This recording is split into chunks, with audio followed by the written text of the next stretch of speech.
Hello friends, it's me and today let's watch POPFLEX Still Can't Catch a Break, Style Theory from the Style Theorist. Together, let's go. Let's start. Thank you. Wait, they are going to fine me $250,000. Excuse me, what? Yeah, the everyone is stealing from POPFLEX saga just got even crazier. Hello internet, welcome to Style Theory, the show that's ready to pop on these big bad brands. And Hello internet, welcome to Style Theory. yes, if my voice sounds weird, it's because I'm sick. But not too sick Sorry. to talk about this also. sick situation. Once again, someone is trying to take advantage of a small independent brand known as POPFLEX. This is the athleisure brand that you have likely seen come across your Instagram or TikTok feeds at some point. And it's owned by friend of the channel and soon to be two-time creators in fashion runway participant, Cassie Ho, aka Glagolates. But despite that, we do try to remain very unbiased on this channel whenever we cover a topic. However, since this is the third time that we are covering this copyright saga, I do feel like I just have to kind of come out and say this. This girl cannot catch a break. First, she had the design of her patented pirouette skirt stolen by Shein not once, but twice. Then, most recently, she learned that a company called Gotex has been selling another suspiciously similar skirt at multiple brick-and-mortar stores. One where I found out that Nordstrom Rack was selling a straight-up dupe of my patented pirouette skirt, also being sold at TJ Maxx, Marshalls, and some store called Beals. I think it's actually pronounced Bells, but you know what? Not the point here. Back to the legal stuff. By the end of our last episode, Cassie and Nordstrom were at a bit of a crossroads. Cassie had extended an olive branch saying, hey, just stop selling the dupe, sell my product instead, and we can just let bygones be bygones. To which Nordstrom totally said yes. Everyone made a bunch of money. It was happily ever after. Just kidding. Hey Siri, play This Is Why We Can't Have Nice Things by Taylor Swift. Yeah, instead of meeting in the middle, Cassie has basically been going through a legal pinball machine, bouncing back and forth and back and forth and back and forth between all involved parties. And once she did get a response, it was pretty much the worst response that she could have gotten. Get this NDA. It says that I am not allowed to talk about this story, and that if I do post, that they are going to fine me $250,000. I have to admit, that was a plot twist I did not expect. Now, there's a lot more to the story, and it's all putting Cassie, her company, and her brand in a very complicated spot. Gotex is basically trying to pull an Ursula and get Cassie to sign away her voice. But should she? I mean, is Gotex even legally able to do this? And is there anything that Cassie can do to end this once and for all? Or is she doomed to drown in red tape forever? Let's be honest, in this current day and age, sending an NDA to a content creator is not good. Heck, because we live in a day and age where social media is so prevalent, everybody practically have a phone, in which people is able to read through the bullshit. Oh sorry, the BS. Sorry. Break this whole thing down and find out if maybe, just maybe, there is actually a light at the end of this copyright tunnel. The first thing that we need to do is figure out how we went from $0 to $250,000 in the first place. Before posting her first video and a series of Instagram stories discussing the situation, Cassie had been pretty radio silent on the whole thing, despite all the tags and questions from fans who were finding these pirouette skirt dupes in stores. You guys also showed me receipts of that exact Gotex dupe. During that time, she and her company were working to find a resolution that wouldn't end up in a huge lawsuit. But instead, she says she ended up just being bounced around for months. And essentially, it's been a game of hot potato where I'm the potato being tossed around from lawyer to lawyer, corporation to corporation, between the retailer, the vendor, and the manufacturer. And with in Chinese, okay, in Singapore we call it 打太极. 打太极 means playing around with doing tai chi. That means my responsibility become your responsibility. You shoot arrow, I shoot. Also can also mean shoot arrow. Shoot arrow at me, or put you on a chopping block. You know, in which my responsibility become your responsibility. Your obligation become his obligations. Your pressure will become her pressure, not onto me. You know, this sort of. But ultimately, I still get paid. Is that that's not right. with great power comes great responsibility. You have the power to do something, you should also have the responsibility to do something. No power to make them give her the time of day, Cassie turned to the one place where she held all the power: social media. Did you really think that by threatening to sue me that you'd actually shut me up? Now, I can't speak for them, but I can hazard a guess that, yeah, they did. And it worked. After months and months of nothing, Cassie finally got a response from GoTex's lawyers. And you are not ready to hear this. No, really, take a breath with me.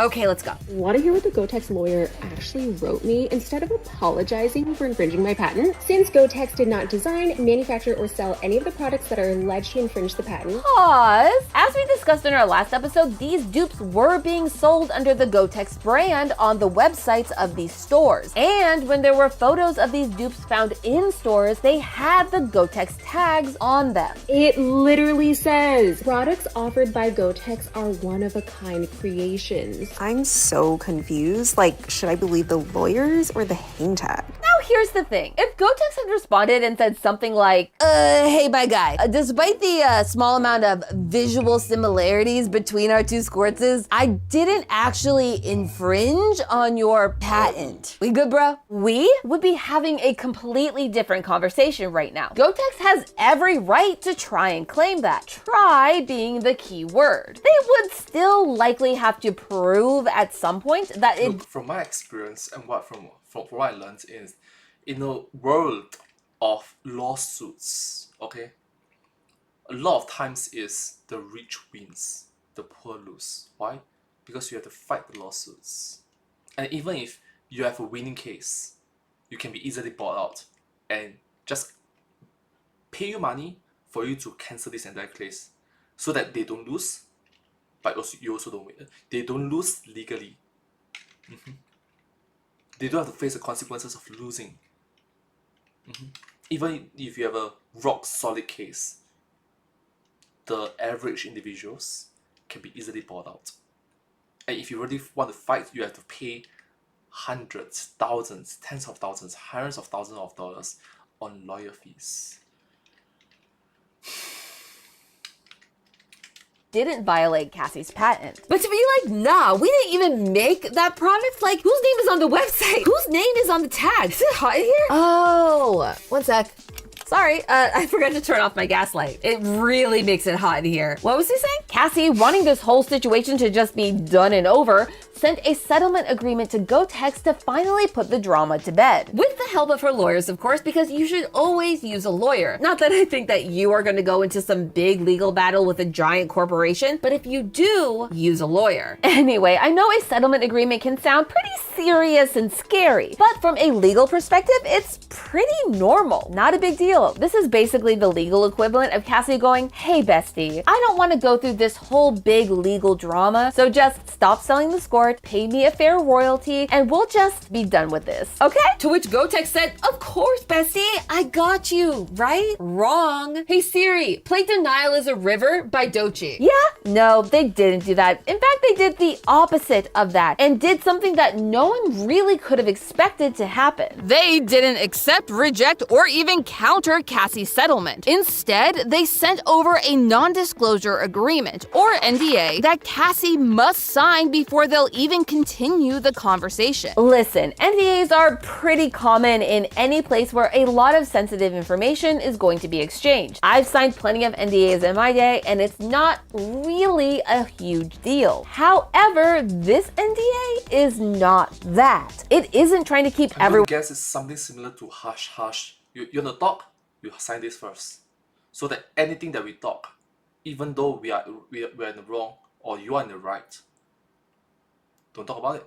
When locked in, it's trying to keep Cassie and her voice locked down. According to Cassie's video, this document states that should she sign, Cassie cannot talk publicly about any of these negotiations. And if she does, she will be fined $250,000. $250,000. Yes, $250,000 just for talking about the situation. Needless to say, Cassie didn't sign, and for good reason. In this scenario, Gotex is requiring Cassie to sign this NDA in order for the negotiations to continue, or start for that matter. Up until the posting of her first video response, Gotex hasn't exactly appeared willing to talk by That is a power play. There's a power play by the top executive, the lawyers, to say that, oh, you're not gonna sign it? I'm giving you a choice. I'm graciously giving you a choice in which you stubbornly refuse. If you refuse these negotiations, it's your choice for not signing it. It is a power play of what the top executive are thinking about. It's a power play. Cassie's account. So who's to say that should Cassie sign this NDA in good faith, that doing so will open this previously closed door, that Gotex won't just turn around and continue to deny that they are at fault. Again, in this fictitious scenario, Cassie would have signed away her one way of fighting back against these big corporations, her voice. She would be well and truly Ursula. Say it with me, friends. Do not make the same mistakes as the Little Mermaid. And if anything has been true during this whole POPFLEX copyright saga, whether it was with Shein, Nordstrom, or Gotex, Cassie's voice is her biggest weapon. And Gotex is making a big claim against anything and everything Cassie has used her voice to say. They are claiming defamation. Dun dun dun. You see, that little letter that Gotex sent included a very interesting request. We request that your client remove all defamatory remarks that she has published. But that's not all. According to the screenshots of the letter from Cassie's video, they also requested that Cassie refrain from encouraging others to defame Gotex. This is likely due to the large backlash from Cassie's fans, both towards Gotex and the stores carrying their skirts. And they cap this all off by saying, while Gotex has so far resisted exercising its legal rights in this matter, that patience does not extend forever. Now, legally, all I can say about that is, oof. Patience aside, what we actually need to pay attention to from this letter are these two little words: defame and defamatory. Defamation is when someone says or transmits, like, posting online, a statement about someone else that is, one, false, and two, hurts that person's reputation. But is that actually what Cassie's doing with her videos and her posts? Let's look a little closer. Generally, the courts in the US look for 4 criteria to determine if defamation has actually taken place. 1, you have to say or post the alleged defamatory remarks to some sort of third party. Which, yes, Cassie's Instagram with over 3.2 million followers would count as. The second is whether what was said is actually damaging to someone's reputation or causes them some sort of harm. Which, considering how Gotex has had to shut off comments on its Instagram and how Nordstrom has been flooded with tons of angry messages, could be argued here. And even if that wasn't the case, most states argue that if you accuse someone of a crime or corrupt act, like say stealing or infringing on a patent, it pretty much checks the cause harm box automatically. Things are not looking so great for Cassie. She is currently 0 for 2 on all accounts, which means it all comes down to our final 2 points. And this is where it starts to get a little, complicated. In order to prove defamation, Gotex would also have to show that Cassie's statements were really false, and that she either knew they were false or was negligent in determining if they were false. Most of the time when you state your opinion, whether it's good or bad, you are not committing defamation, even if that opinion is based on something false. But when you start to say things that are false, that appear or claim to be fact, that is when you start to get into some legal trouble. Legally speaking, a simple understanding is, you say 1 + 1 = 5. I say 1 + 1 = 2. Who is right? Who is wrong? Now, different situation. The entire country says 1 + 1 = 5. I, not from your country, I say 1 + 1 = 2. The law says 1 + 1 = 5. Now, who is right? Who is wrong? There is a big difference between saying, I think Gotex is infringing on my patent, and saying Gotex is infringing on my patent. But that's only if the statement is false. If it was found that Gotex did infringe on Cassie's patent, then there would be no case for defamation. Listen, you can go damage someone's reputation as much as you want, as long as the things that you're saying are actual facts. Only problem is that you and I can't actually determine if Gotex really stole from Cassie's design, despite how obvious the answer might seem based on the photos. The only one who can legally decide that is the courts. Which brings me to the final point I want to talk about today. What happens now? As of the time that I'm recording this episode, which is August 29th, 2025, this is where we stand. Cassie asked for a settlement, Gotex sent the NDA, and Cassie said in no uncertain terms, Let me tell you one thing. The more you tell me to shut up, the louder I'm going to yell. So no, I'm never gonna sign your stupid NDA. You're never gonna silence me, and you can't buy me for any amount of money. To be honest, there are so many different ways that this situation could go. One party could kneel to the other, they could sit in a stalemate for literal years, or they could go into business together and everyone could live happily ever after. Highly unlikely, but hey, it could happen. Yet, despite all of those possibilities, there does seem to be just one most likely outcome. And this is where I want to remind you that despite knowing all The the unfortunate thing is, in Chinese there's something called 天网恢恢，疏而不漏. Okay, that means ultimately speaking, justice will prevail. Ultimately, but when? It didn't say time. It didn't say tomorrow. It didn't say next week. It didn't say next decades. It didn't say next century. It might be 2,000 years later. Oh, Father, you are right. But by then, all parties involved might no longer exist. What's the point?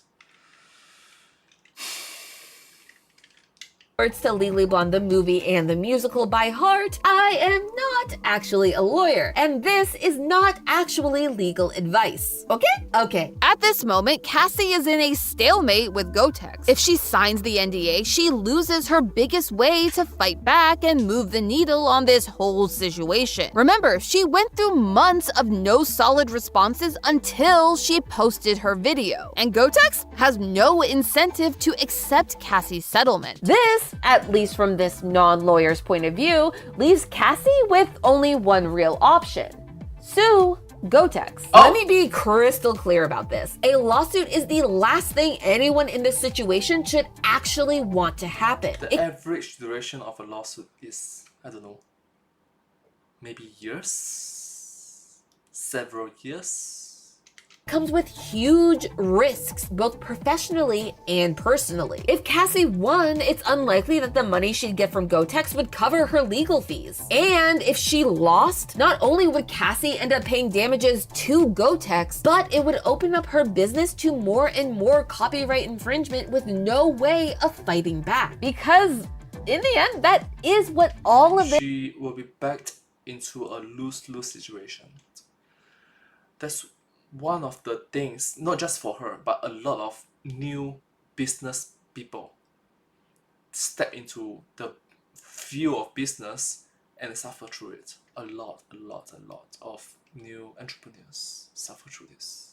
This comes down to how infringing is the infringement. Cassie has fought back against dozens of dupes, and those are only the ones that we know of. And she did it all with the power of her patent. If she went to court and lost this case to Gotex, the truth is that suddenly that patent becomes nothing more than a fancy piece of paper against all the other would-be dupes out there, past, present, and future. But trying to avoid it is what landed us here. Remember when I said that despite all the possibilities, there really only seemed like one plausible option? Well, in all likelihood, a court is probably never going to rule on whether or not Gotex actually infringed on POPFLEX's design. Why? Around 98% of all civil cases in the US end in a settlement long before they ever go to trial. More often than not, the two sides find a way to work out some sort of agreement to end the lawsuit before it goes to the hands of a judge or jury. Which which is what makes this situation so infuriating. Because according to Cassie, she offered Gotex a settlement agreement, which is the exact same place that we would be if they had gone through with the lawsuit and gone through the courts in the first place. So the question is, how do you break a stalemate that seems unbreakable? Well, You need to know that from the POV, from the point of view of the larger companies, they are trying to bleed you dry. Granted, they also bleed, but it's like bleeding. It's like a slash to an elephant, and the same slash to a rabbit. Someone's gonna die faster, you know. Cassie should do what she has been doing, which is stay patient and let her voice, the voice of her fans and followers and fellow creators, fan the fire under Gotex's pot. If Cassie never signs, and let's be real, she's pretty much said she never will, the only way that Gotex comes out of this situation with any sort of good reputation is to come to the table and make a deal. Hey Siri, play Good Luck Babe by Chapel Roan. But hey, that's just a theory, a style theory. Keep looking sharp. Up next on Style Theory. Companies are ready to steal your face to sell their products, and there's nothing you can do to stop it. Or is there? Well, thank you so much to the style theorists for this episode and educating us about such things. So thank you so much for educating us. But hey, that's just a theory, a style theory. Keep looking sharp. And to you, I'm sorry.